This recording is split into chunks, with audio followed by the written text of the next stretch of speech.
Depuis plusieurs semaines, le football malien fait face à une crise en son sein, notamment entre les Aigles et la Fédération malienne de football. Dans un communiqué rendu public, les joueurs maliens, par la voix de leur capitaine, Amari Traoré, menacent de quitter la sélection. Ces derniers ont signifié aux plus hautes autorités qu'ils en ont marre du manque de professionnalisme des dirigeants de la fédération et ils exigent des changements profonds pour que le football malien retrouve son lustre datant. Cette vive protestation des joueurs fait suite à une série d'événements malheureux.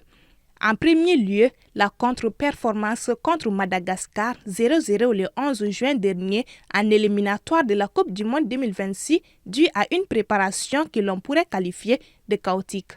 En effet, la délégation malienne avait dû se contenter d'un vol de tierces compagnies atterrissant en Afrique du Sud moins de 10 heures avant le match. Ce qui avait même poussé le capitaine à publier un communiqué sur ses réseaux pour dénoncer ces désagréments.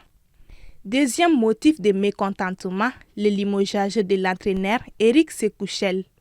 En effet, après les deux mauvaises sorties durant les éliminatoires pour le Mondial 2026, la Fédération malienne de football a décidé de se séparer de son coach Éric Chel, malgré un bilan positif de 13 victoires en 21 matchs.